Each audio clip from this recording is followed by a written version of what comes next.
বন্ধুরা, কখনো কি ভেবেছেন আপনার শরীরের এই বিশেষ অঙ্গের সঠিক মাপ কত হওয়া উচিত? আর যদি গড়ের চেয়ে ছোট হয় তাহলে কি কোনো সমস্যা হবে? চলুন আজকে এই বিষয়টা নিয়ে পরিষ্কার ধারণা নেই। আমাদের সমাজে একটি বড় ভুল ধারণা হলো লিঙ্গের আকার যত বড় হবে ততই ভালো। কিন্তু আসলে বৈজ্ঞানিক গবেষণা বলছে এরকম কোনো সরাসরি সম্পর্ক নেই।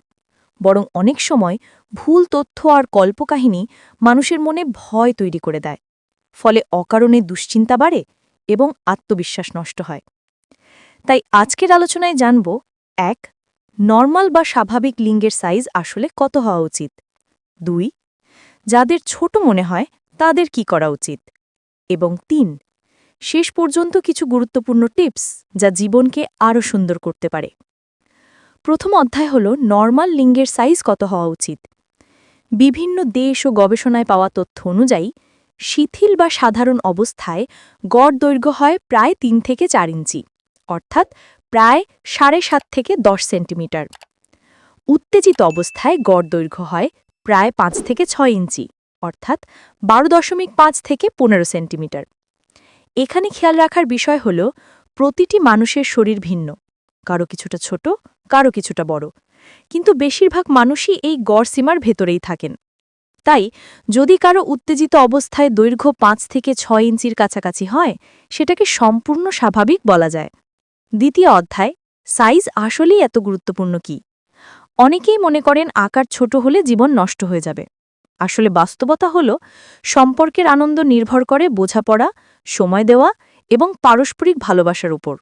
বৈজ্ঞানিকভাবে প্রমাণিত, সঙ্গীকে সন্তুষ্ট করতে সঠিক কৌশল, ধৈর্য এবং মানসিক সংযোগ বেশি গুরুত্বপূর্ণ, আকার নয়। পৃথিবীর বেশিরভাগ নারী পুরুষের কাছে গড় সাইজই যথেষ্ট। অর্থাৎ এটা কোনো প্রতিযোগিতা নয়, বরং সঠিক ব্যবহার আর আত্মবিশ্বাসী আসল শক্তি। তৃতীয় অধ্যায়, যাদের মনে হয় ছোট তারা কি করবেন। ১. প্রথমেই ভুল ধারণা ভাঙুন। সামাজিক মিডিয়া, বিজ্ঞাপন বা কিছু অপ্রমাণিত উৎসে বলা হয় সাইজ বাড়ানোর জাদুকরী ওষুধ বা যন্ত্র আছে। এগুলো বেশিরভাগ ক্ষেত্রেই ভুয়া, বরং পার্শ্ব প্রতিক্রিয়াও হতে পারে। তাই এগুলো থেকে দূরে থাকুন। ২. শরীর ফিট রাখুন। পেটের মেদ বা ওজন বেড়ে গেলে লিঙ্গ অনেক সময় ছোট দেখায়। তাই প্রতিদিন নিয়মিত ব্যায়াম করুন, স্বাস্থ্যকর খাবার খান। ৩. রক্ত সঞ্চালন বাড়ান। কিছু ব্যায়াম যেমন স্কোয়াট, যোগব্যায়াম, কেগাল এক্সারসাইজ এগুলো রক্ত প্রবাহ বাড়াতে সাহায্য করে। ফলে উত্তেজিত অবস্থায় পুরুষাঙ্গ আরও শক্ত এবং পরিপূর্ণ দেখায়। ৪. মানসিক চাপ কমান। অতিরিক্ত দুশ্চিন্তা, ভয় বা মানসিক চাপ পারফরম্যান্স কমিয়ে দেয়। তাই রিল্যাক্স থাকুন, আত্মবিশ্বাসী হন। ৫.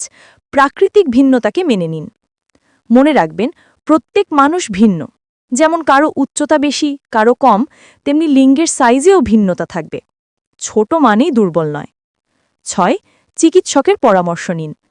যদি সত্যি মনে হয় আপনার আকার গড় মানের নিচে, যেমন উত্তেজিত অবস্থায় ৩ ইঞ্চির কম, তবে একজন ইউরোলজিস্ট বা বিশেষজ্ঞ চিকিৎসকের কাছে যাওয়া উচিত। চতুর্থ অধ্যায়, আত্মবিশ্বাস কেন জরুরি।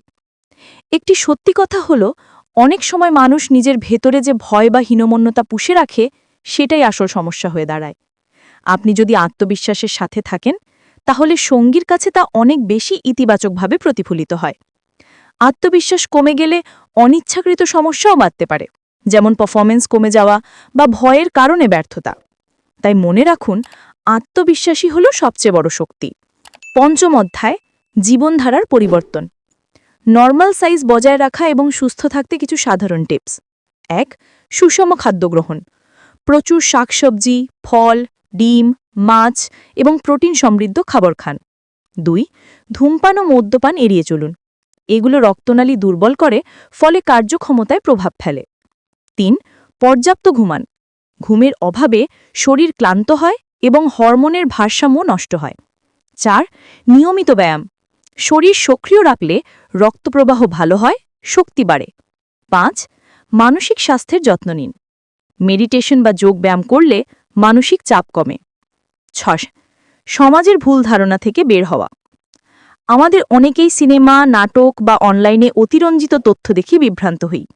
মনে রাখবেন, অধিকাংশ তথ্যেই কোনো বৈজ্ঞানিক ভিত্তি নেই। আসল সুখ আসে সম্পর্কের বোঝাপড়া থেকে, সাইজ থেকে নয়। ছোট বা বড়, এগুলো শুধু তুলনার শব্দ। আসল মানে হলো আপনি কেমন আছেন এবং কিভাবে আপনার সঙ্গীকে যত্ন নিচ্ছেন। উপসংহার। বন্ধুরা, আশা করি আজকের আলোচনা থেকে পরিষ্কার ধারণা পেয়েছেন। স্বাভাবিক অবস্থায় লিঙ্গের গড় সাইজ প্রায় 3 থেকে 4 ইঞ্চি। উত্তেজিত অবস্থায় গড় সাইজ প্রায় 5 থেকে 6 ইঞ্চি। এর চেয়ে কম বা বেশি হওয়া কোনো সমস্যা নয়, বরং ভিন্নতা একেবারেই স্বাভাবিক। তাই দুশ্চিন্তা নয়, বরং